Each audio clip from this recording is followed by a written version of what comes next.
Ayan na nga, Marlon, nagre-react na naman ang ating mabuting Chief of Staff, AFP Browner, no? Kasi 1 week natin binugbog tungkol sa mga issues sa AFP na totoo naman na merong demoralization, merong favoritism, merong issue ng... Legit yung issue na pinaabot nila. Merong issue ng yung mga yung wealth. Yung hindi na yung lifestyle, no? Oo, yung lifestyle na biglang nag-increase. Ayun, yung mga ganyan na undefined wealth, yung mga ganyan. Tapos, unexplained. Tapos yung mga issues ng travels. Well, anyway, so nagre-react sila dyan na hindi totoo. Una na silang naglabas 2 days ago ng statement na hindi totoo yung favoritism. Tapos ngayon, siguro to give it a good look, nagpa-PR ang lolo mo, nag-donate each member of the AFP ng 1 meal. Mag-donate about. Ito yung namigay sila ng relief goods. Not Yolanda, Karina. Okay lang, ito yung namigay ng ano. Oo. Okay. Pero, ang catch, Marlon, hindi siya pondo ng AFP. Okay. Saan galing? Binawas ito sa subsistence allowance ng mga AFP members. Anong binawas? Sa pilitan na binawas? O kusang loob na binigay ng 50 pesos? Hindi. Kung ikaw labasan ng memo na may ganito, menos 50 pesos each. Doon sa subsistence allowance. Bakit hindi ang bawasan yung malalaking sweldo ng mga opisyal? And bakit hindi rin bawasan yung malalaking sweldo ng senador, congressman, saka cabinet officials? Yun hindi. Ito, sim ordinary sundalo, babawasan mo. Ang tanong mo, ba't hindi doon sa budget ng ahensya binawas? Guys, meron po kasing page, nakita ko kasi tinatag nila si Atty. Vic. Meron pong page si Atty. Vic Rodriguez, follow it on Facebook, naka-ano po yan, naka-check, naka-blue check din yan. Tapos, meron tayong meron din siyang, Marlon, sabihin ko lang yung New York SDS natin, yung Sara Duterte supporters, meron kasi silang ginawa na parang page din, support page for Atty. Vic Rodriguez. Wow, talaga. Ito po, i-follow nyo po. Yan. ABR for Senator 2025 New York. Oo nga. Sasabi ko, advance naman mag-isip yan. Mamaya, mabanatan na naman si Atty. Vic. Bakit siya mabanatan? Sabihin na naman, hindi niya pa sabihin na adik si BBM, nakita niya nagdudurog. Alam niyo, yung konteksto, ilalagay natin siya sa proper context. It is a social talk. Yeah. Amongst the network of the elites and the oligarchs na merong ganyang activity ang Pangulo. Kahit hindi pa siya noon Pangulo. It's a talk of the town na, alam mo yun, na parang ang konteksto kasi is, nakita ba? Kasi yung knowing based on hearsay, and knowing... And wala sa karakter ni Atty. Vic. Yes. Especially lawyer din yung mama. Wala talaga sa karakter. Yung pagiging suplado pogi nun. Di ba? Wala sa karakter ni Atty. Vic. Ito na lang. Tayo, may mga ka-opisina tayo. Ako, manginginom din ako, umiinom ako. Marami rito mga umiinom. Di ba? Iba po yung mga kainuman kong tao. At iba yung mga kainuman ko sa mga ka-opisina ko, kasama ko sa trabaho, at iba yung mga kainuman ko na kaibigan ko. Pag kasama ko sa trabaho, trabaho lang. Pero pag kainuman, set of friends ng inuman, iba po yun. So walang iniwan yun ng iba yung kadurugan mo, kapulburunan mo. Yes. And iba naman yung kausap mo pagdating na sa trabaho. Higit lalo sa kaso mo. May ganun kasimple at hindi ko natin pwedeng pilitin sa isang tao na sasabihin niyang nagdudurog ang president. Although naririnig niya, alam niya, kaya nga nag-aamon siya ng drug test. Pero, para sabihin natin na nakita niya, hindi po. Ulitin ko, kahit kayo, iba ho yung set of friends nyo. Pagdating nyo ng inuman, kasiyahan, at iba naman yung set of friends nyo pagdating lang sa trabaho. At huwag yung ipipilit na yung mama ang maglabas ng katotohanan dahil hindi mo siya yung durugista. Pilit mo naming papaalala sa inyo na hindi ho siya ang durugista. Yung pong mga matatapang dyan at nagtatapang-tapangan na siya po ang china-challenge na siya ang magpaptotoo o siya ang mag-deny, bakit hindi nyo po i-double up yung pagiging tapang-tapangan ninyo na i-call out yung involved na tao, yung presidente. So, kulang na lang banggitin namin yung dalawa ninyong pangalan. So, pero dahil kayo po ay mas nakakatanda sa amin, ibibigay namin yung respetong kung wari deserve ninyo. Itong mga taon to, ito yung mga walang iniwan sa naghahanap kuno, ABP Sara. Naghahanap kuno sila dahil mahal nila ang mamayang Pilipino.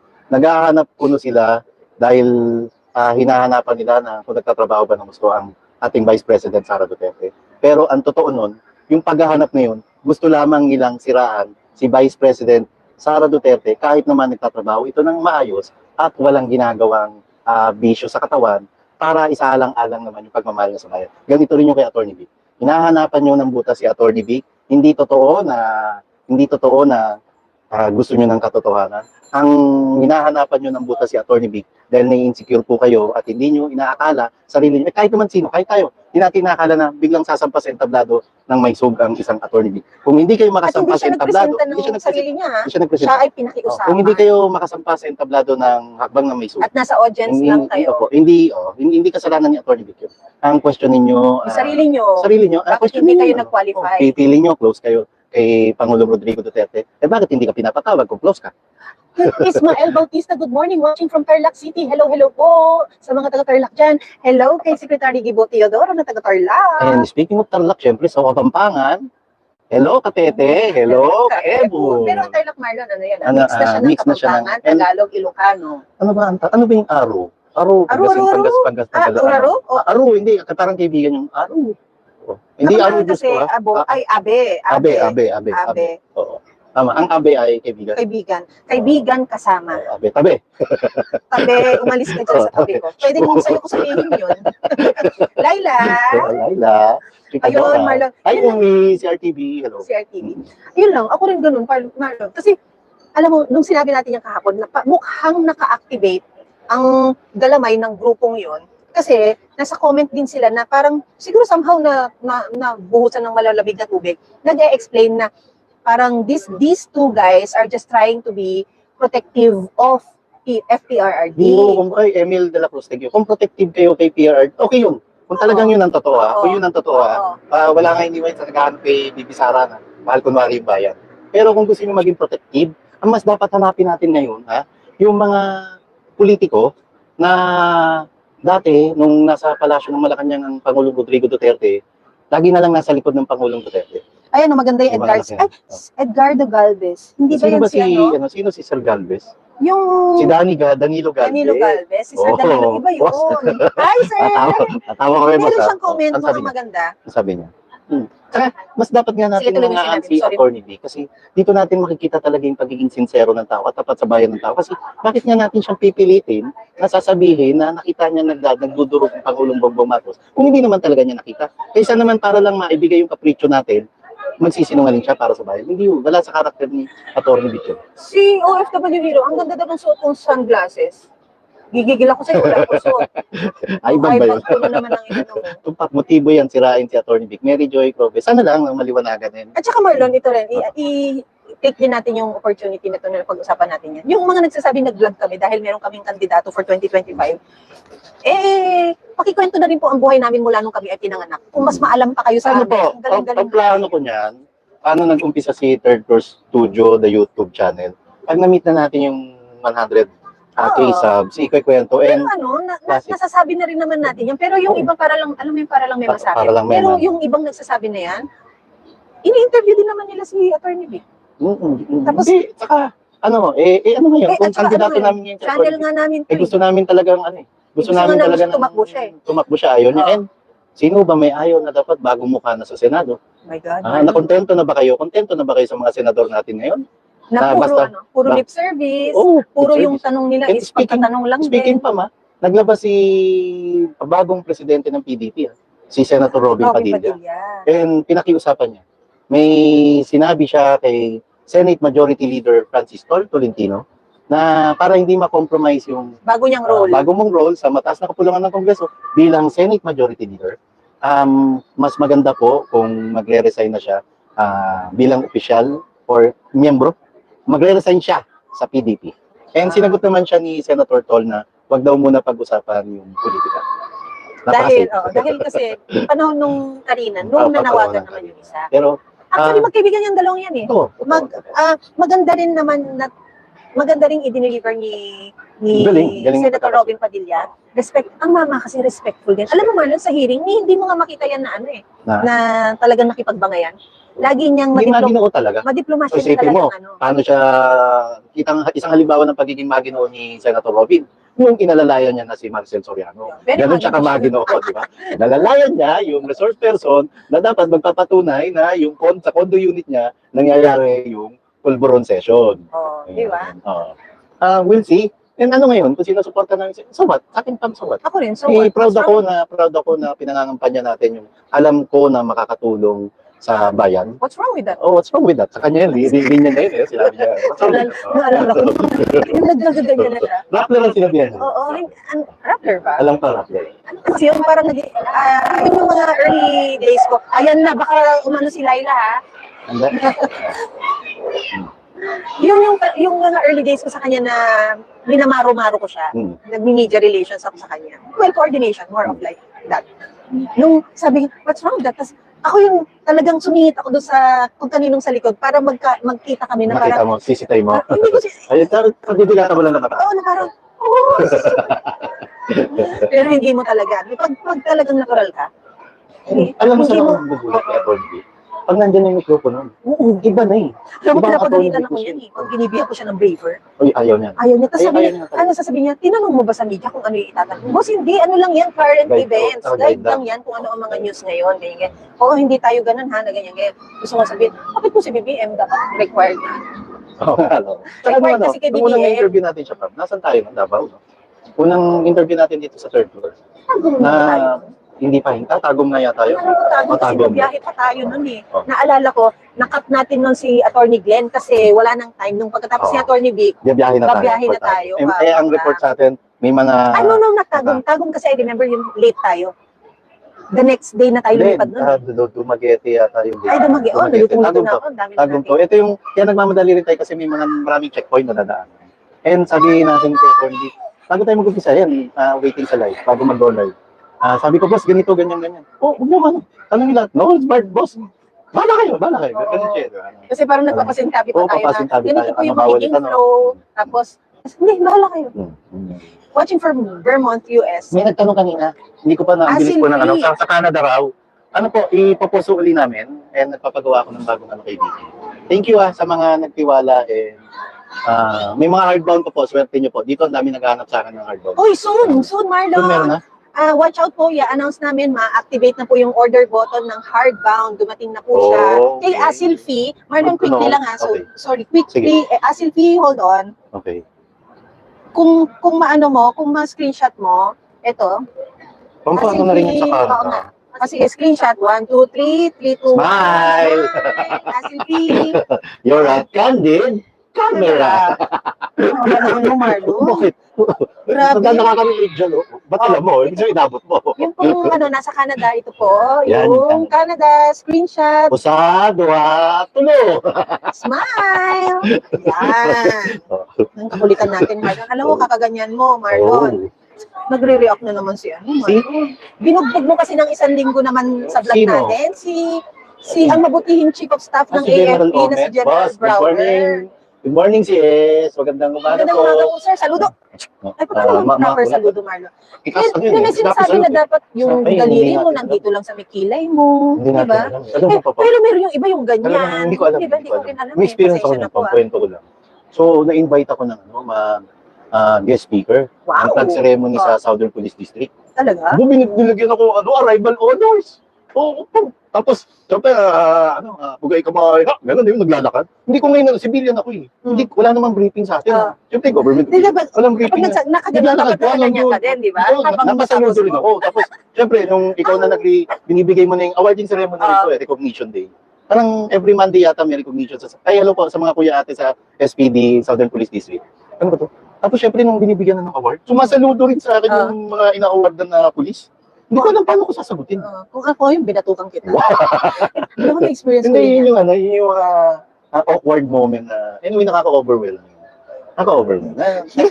Yung kami, nung high school kasi kami, di ba? All girls school, school, tapos all boys school, Holy Spirit, at saka Don Bosco. Okay. Marlon. Ang lola mo, syempre yung Don Bosco, kabatch ko. Wala kasi kaming COCC Exclusive. yung tawag dyan. Ano ba to? High school? Oo, High COCC. school ay hindi ROTC. NST? Ay, ROTC. CMT. COCC. Ay, tama ba? Oo nga, ano ba? CMT. Basta yung Pag mga high school. ganyan. Oo. CAT. CAT. Wala kasi kami sa all girls school na ganyan. Kami yung batch na wala. tinanggal na sa mga babae ang ganyan. Wow, so latest to, Pamela. Bata ka. Batang bata. Bata pa ako pag Sariwan sariwa. Okay, go. Siyempre, yung batch namin na boys, Oh. parang yun yung school na laging partner. Okay. So, nakakapunta kami sa Don Bosco. Mm. Kasi doon din naman may church, Daming pero pogi. arte-artihan lang, di ba? Nandun yung simbahan. Oo. Doon ka kumari magsisimba. Oh, pero nakatingin kayo sa mga bus ko niyan. Oo, bakit? Ang bilis ng sagot. Nakakabulis. Parang third year kami noon. Okay. Third year. Tapos, syempre, ang core commandant, fourth year, di ba? Eh, syempre, ang third year, ang batch ko yung mga tropa namin, ang batch ko yung mga third year. Ah. Eh, syempre, ang nasa ilalim ng core commandant, yung third year, yung batch ko. Eh, naligawan ng lola mo ng isang kataas na hospital. Wow. Ito lang, bilis lang. Oh. Nakakaya nga eh, kaibigan ko yung Di gawin ang pamela. noon pa man, hindi ko na alam ang direksyon ng buhay ko. Okay. Oh. Kasi syempre, nung dumating, sinenyasan nung guy, yung mga kabatch ko, eh, kasi naka-uniform, every Sunday ginagawa yan, di ba? Uniform ng Yung camouflage, CAT. yung mga gano'n. CAT Eh, di uniform. dadating lang naman kami. Kayo sa naka-school simbahan. uniform din? Hindi, kasi Sunday Civilian. sisimba. Tapos, Ah, or may okay. event, parang may fair no, na invited kami. Di punta kaming ganyan. Tapos, syempre, pagkadating ko, yung may mga ceremonies na gaganyan. Ah, Yung maglilip yung mga yung mga nakaganyan yung mga. Ang tawag Kasi sa espada na yun, dadaan ka ron. tapos sabi ko, syempre, mga kabatch mo, mga kakilala na, hoy, tapos wala silang magagawa kasi gagawin. Tapos yung pagka lumagpas ka, di ba may ceremonies din yung pagbaba? Oo. Di ka, pagkalagpas mo gano'n, kasi tapos na. Di, okay na, wala kang magawa eh. Yung tapos na, ang meeting place namin, McDonald's. Oo. Di kain kami. Tapos biglang sila, sipa mo, parang ano eh, ganyan. Isabel, seryoso, chinichika mo. Talagang daldakila ka na. Hindi, yung susumatan na pagkatapos. Oo. Kasi nga, no choice sila, ba't nila gagawin sa akin yun? Magkatabi lang school ng... Gusto ko lang yabangan na nasa luduan, di ba? Alam mo ikaw lang.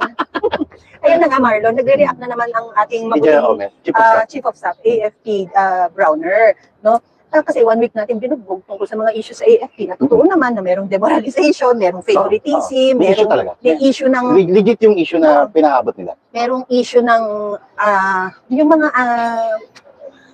yung wealth, Anong well? yung hindi na Yung lifestyle, no? Oo, yung lifestyle na biglang nag-increase. Bless you. Naku, may sakit na yung lolo nyo. Nakamugan kasi. Pero ano ho siya, wala hong mancha yung kanyang scalp ngayon. Pero papatubo na naman yung mga Uy, puti-puti. bagong tasa ko, FWEO, maayos ka dyan.